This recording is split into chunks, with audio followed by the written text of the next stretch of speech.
I just finished filming this video and I realized I really should have worn Dartmouth gear instead of just a black shirt. I really should have worn my Dartmouth sweatshirt. Next time. Hello and welcome to a new video on my channel. My name is Paula and I'm a 20 at Dartmouth, which means I'm graduating in 2020. So right now, as I'm shooting this video, I'm a junior at Dartmouth. So I've been here for almost 3 years and I think I can make the claim that I've gained a little bit of wisdom all about Dartmouth because I've been here so long. Well, so long, 3 years, but it's only 1 more year and then I graduate, which is just absolutely insane and I don't want to think about it.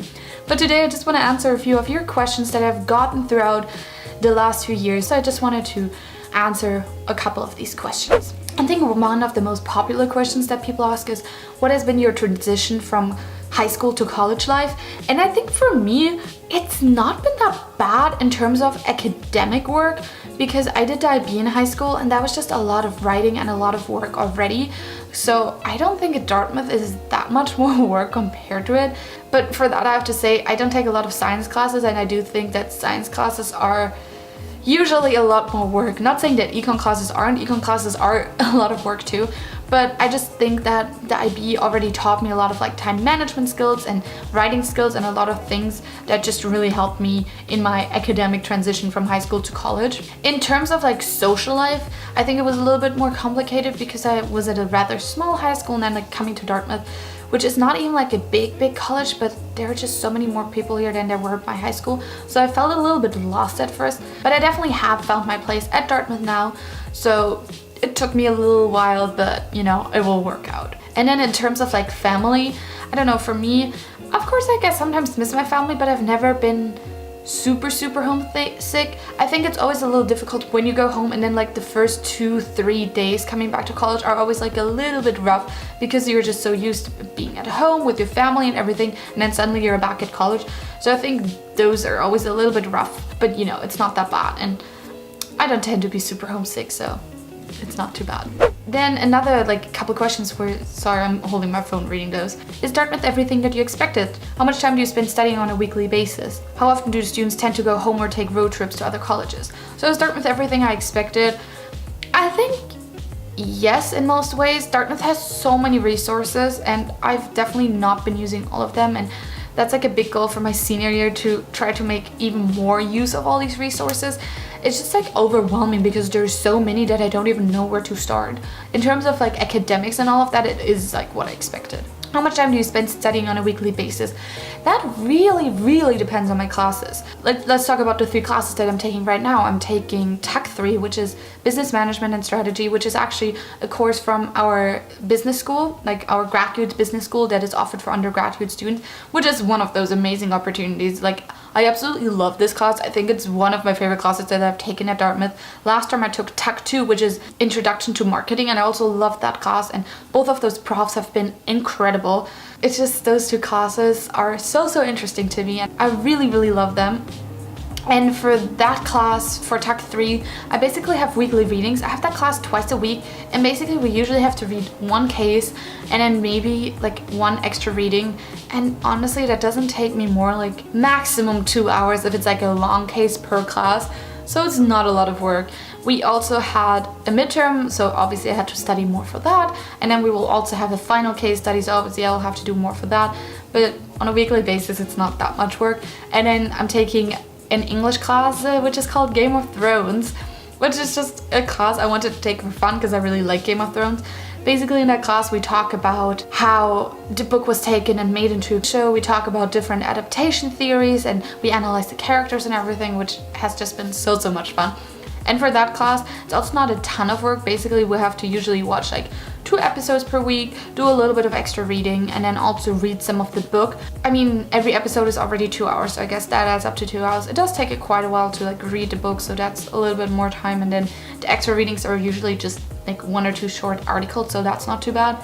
And then I'm taking Econ 22, which is macroeconomics. And for that, I have it twice a week and I always have to read the chapter that's in the book. Those chapters tend to be like 20-ish if it's like on a really short side to more like 50-ish pages.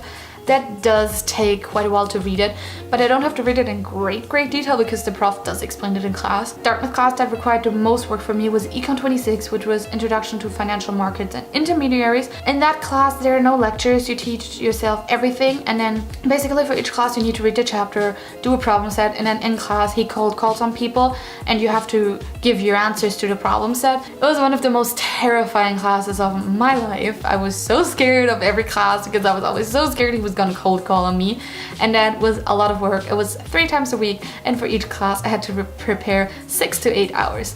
So as you can see, the amount of work really ranges from class to class.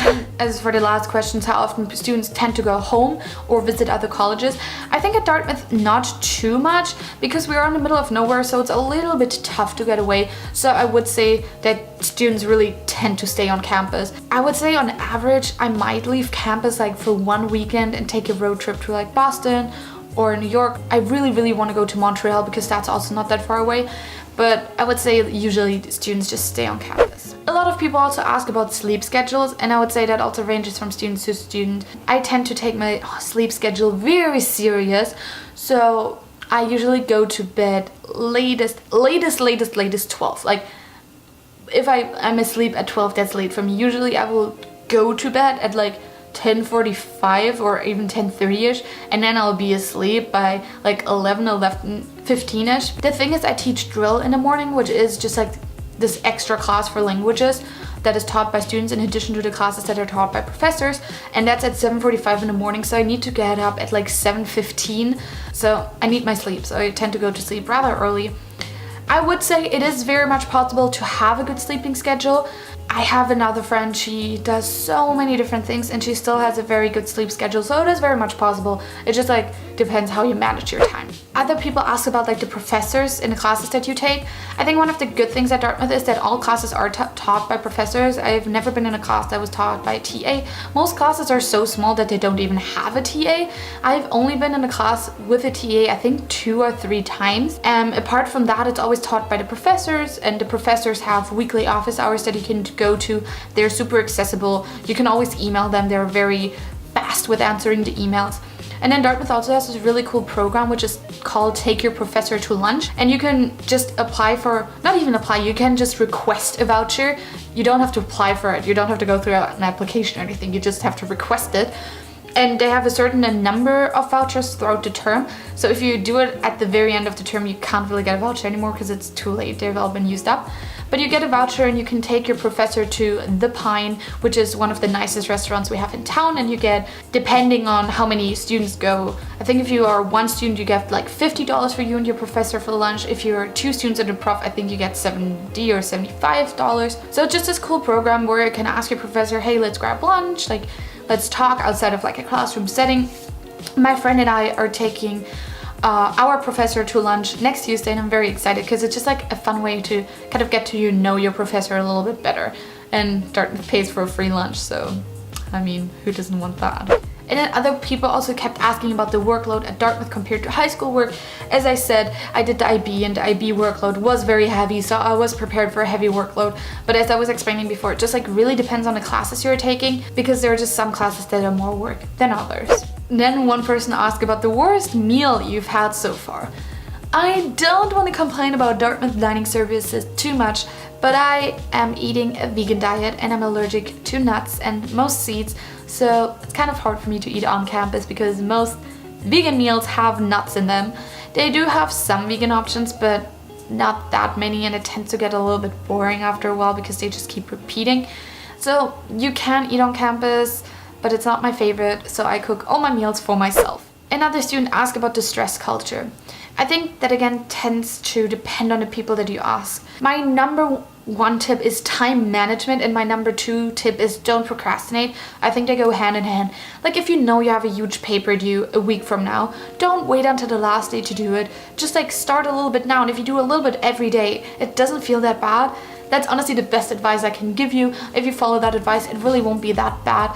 I do think that sometimes students tend to get very stressed, but there are a lot of resources on campus, like the wellness center and stuff like that, where you can go to kind of de-stress. But you know, it's college, there is a lot of work, there's a lot of like uncertainty about your future, but I don't think that's like a Dartmouth specific thing. I think that's just like a college thing. Then someone asked, do you think being on a quarter system is harder than a semester system? Yeah, it is difficult. So we're on a quarter system, which our terms are only 10 weeks long, and we tend to learn in those 10 weeks what other students learn in an entire semester. That is the reason why we only take 3 classes per term, because if you took more than that, it just would get too much. There are people who take 4 classes, but that's really stretching it, and it's not even allowed to take 5 classes. So if you take 3 classes, it's still like a decent amount of work usually, and just the pace is really fast at Dartmouth, because as I said, you learn the same amount that other students learn in half a year. That is really fast. And yeah, the issue is like week 1, we immediately start. We don't really have syllabus week or something, which I think other colleges do have.